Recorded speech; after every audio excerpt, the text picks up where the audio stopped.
Hello and welcome back to the Electrical Building Design Show. My name is David Robinson and I'm your host.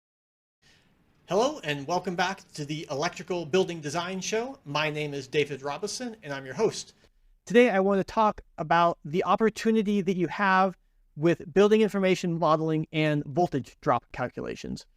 Voltage drop is something that's going to come up in all of your projects. You need to make sure that the voltage drop on all of your feeders, all of your branch circuits is not too high.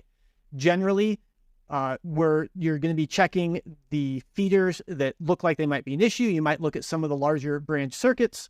Building information modeling actually gives you the opportunity to do this faster, more precisely, and more completely than you're doing right now.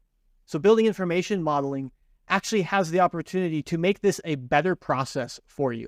Building information modeling is not something that electrical engineers generally think of as something that's really helping them. It's something that is forced on us by architects, but it actually has opportunity to be super useful if it's implemented properly and you're using the information as an electrical engineer for the stuff that you need to do and that you need to calculate.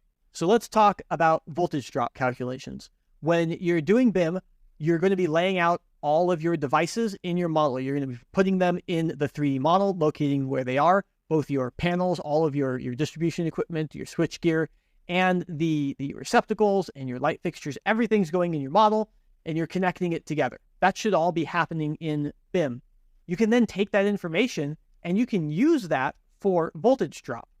You have all of the connections, so you know what's connected. So you're probably doing your voltage drop in Excel. You might be stepping out to another third-party package. You have to put all of this information in there again. You have to put in all your panels. You have to connect things. You have to model your large loads. All of that's already been done in BIM. You don't want to do that again. You want to transfer that information from BIM to your calculation package. You want to look for ways to transfer that data. If it's an Excel spreadsheet that you wrote, you're probably going to have to write some scripting to transfer that data for yourself. If it's a third-party package, you're going to be looking for what they have available to you to transfer the data. What kind of data do you want to be transferring? You want to transfer all of the devices. So you should be able to transfer your panels and your transformers and everything that's connected to them and how they're connected to each other. And it doesn't need to be just the large loads on your branch circuits. It can actually be everything. When you're transferring the data automatically, you're laying it out already because you have to circuit it. You want to create your panel schedules in BIM. You've already got all this information. Why not calculate voltage drop on everything?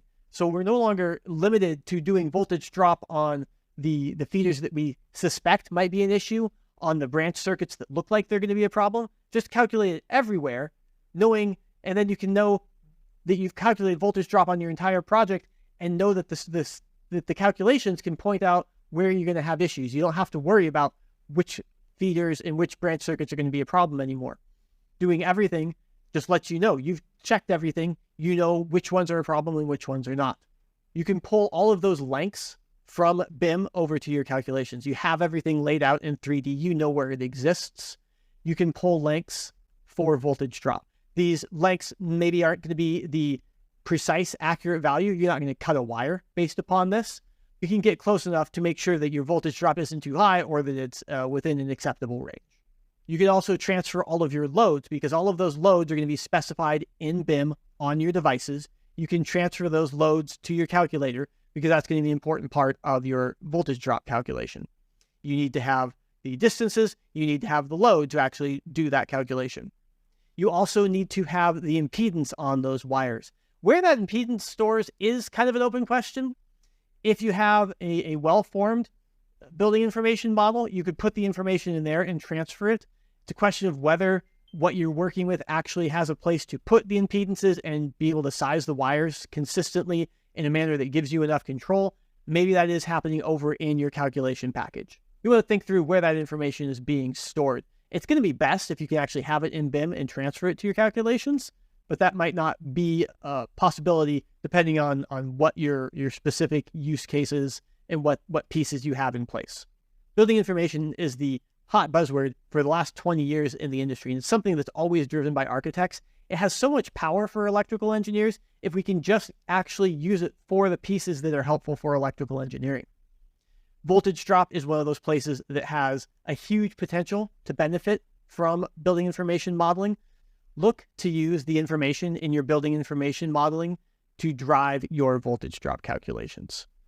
Your calculations can be more consistent, they can be more complete, they can keep up with the changes in your design a lot better. There's a lot of opportunity for BIM to actually help electrical engineers. We just need to start using it in places where it makes sense, like voltage drop calculations.